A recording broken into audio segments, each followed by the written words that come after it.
Two top FBI officials who President Trump fired face rare and rigorous audits on taxes they filed while he was in office.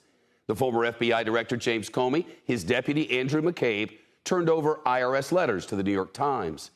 Now, the head of the agency is asking the Inspector General to review those IRS audits. The odds of the IRS selecting somebody for that type of audit are slim, 1 in 30,000. You are more likely to get struck by lightning.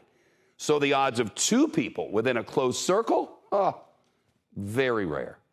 But a spokesperson for the IRS released a statement today saying it's ludicrous and untrue to suggest that senior IRS officials somehow targeted specific individuals for National Research Program audits. Well, we'll see. Comey and McCabe told the New York Times neither knew that the other was facing an audit until the Times reporter told them. Comey told the Times maybe it's a coincidence, or maybe somebody misused the IRS to get at a political enemy. Given the role Trump wants to continue to play in our country, we should know that answer to that question. Here's CNBC's Shomari Stone.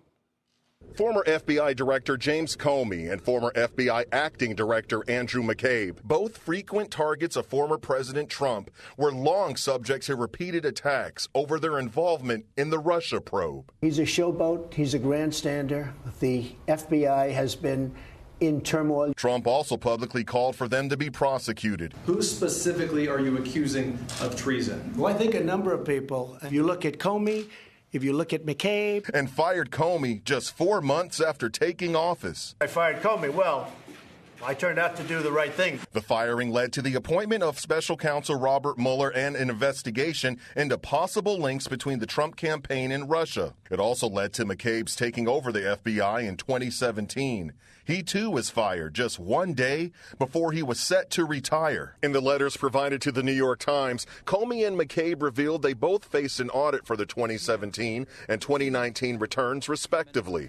At the time both audits occurred, the IRS was run by a Trump appointee. This is the latest in what's been a long saga of being targeted by the former administration. A former IRS commissioner telling us the audits are unusual. It's rare in the sense of you have two people in, the same position, with a year or two being in this generalized audit review.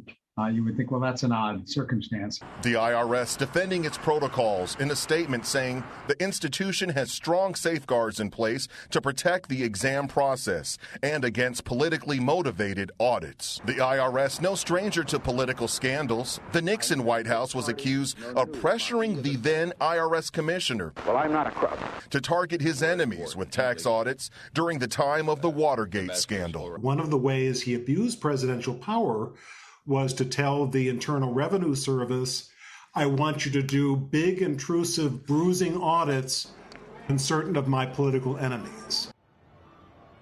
Now, a Trump spokesman told the New York Times that the former president had no knowledge of those audits. The IRS has referred the matter to the Treasury Inspector General for a tax administration for review. Shep? Shomari Stone, live in D.C.